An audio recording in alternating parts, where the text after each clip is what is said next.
ادا کر دیتے ہیں پھر بھی نہیں کام ہوتا. کبھی مایوس نہ ہو، کبھی دل چھوٹا نہ کریں، کبھی بے صبری نہ کریں. آپ نے اپنا فرض پورا کر دیا. بہت سارے لوگ چیزوں کے پیچھے پڑ جاتے ہیں کہ ہم نے یہ بزنس کیا، نفع کیوں نہیں نکلا، ہم نے فلاں کام کیا، نتیجہ کیوں نہیں سامنے آیا. بھئی نہیں آنا تو نہیں آیا، نتیجہ آپ کے ہاتھ میں تھوڑی ہے، آپ کے ہاتھ میں کوشش ہے، آپ کرتے چلے جائیں. تو یہاں بھی کیا بتایا کہ کوئی مسلمان جو درخت لگائے یا کھیتی سینچے یعنی پانی لگائے زمین کو، اور پھر اس سے پرندے یا چار پائے یا انسان کوئی بھی کھائے، وہ سب اس کے لیے صدقہ ہے، کیونکہ اس کی محنت کا کھا رہے ہیں سب. اب ہم کہیں کہ اوہو بلی کھا گئی تو ضائع ہو گیا، نہیں، ضائع نہیں ہوا، کسی نے بھی کھا لیا، کوئی بھی چیز کوئی بھی لے گیا تو فوراً نیت کیا کرنی چاہیے.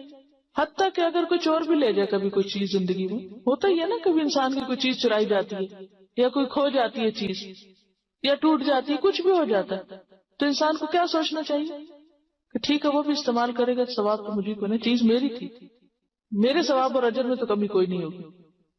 لیکن طریقہ بہرحال غلط ہے. اس سے یہ مطلب نہیں کہ چوری اچھی چیز ہے، اس کا مطلب یہ ہے کہ اس نے تو جو برا کرنا تھا کیا، مگر آپ اپنا دل نہیں چھوٹا کریں. بہت سے لوگ خوش رہنے کا راز نہیں جانتے. خوش رہنا کس چیز میں ہے؟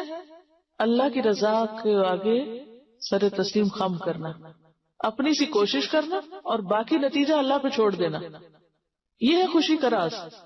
اکثر لوگ جو کڑتے جلتے مرتے رہتے ہیں، جی جی کے مرتے اور مر مر کے جیتے ہیں، اس کے پیچھے وجہ یہ ہوتی ہے کہ وہ زندگی کا نقشہ خود بنانا چاہتے ہیں، چیزوں کو اپنی مرضی کے مطابق ڈھالنا چاہتے ہیں، جبکہ یہ ممکن نہیں ہے. آپ کے لیے کیا ممکن ہے؟ کوشش، اور بس.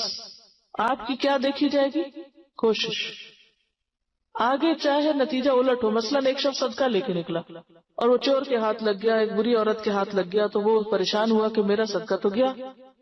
تو اس کو بتایا گیا کہ ہو سکتا ہے چور چوری چھوڑ دے تمہارے صدقے کی وجہ سے، زانی عورت زنا چھوڑ دے تمہارے صدقے کی وجہ سے، تمہارا نہیں ضائع ہوا. تو اگر ہمارے دل کے اندر یہ سکون آ جائے نا کہ ہماری کوشش ضائع نہیں ہوئی، تو آپ دیکھیں آپ سب سے زیادہ ہوپ فل انسان اور سب سے زیادہ خوش اور مطمئن انسان ہو جائیں گے زندگی میں. اور جب تک آپ کے اندر یہ عادت نہیں آتی، آپ کہیں پر بھی چین نہیں پا سکتے، کہیں بھی. اچھے حالات ہو تب اور برے حالات ہو تب انسان کو سب سے زیادہ دلچسپی جس چیز سے ہونی چاہیے وہ اپنے آپ سے، کہ میں کیا کر رہا ہوں، میں اپنا فرض پورا کر رہا ہوں، میں اپنا حق ادا کر رہا ہوں، میں اپنی کوشش کر رہا ہوں. اگر وہ نہیں تو یہاں فکر کی ضرورت ہے، یہ غم کھانے کی ضرورت ہے کہ میں نے اپنا وقت ضائع کر دیا. سب سے زیادہ اگر افسوس ہو تو اس بات پر ہو کہ میں نے اپنی صلاحیتیں برباد کی اور اپنا وقت ضائع کیا.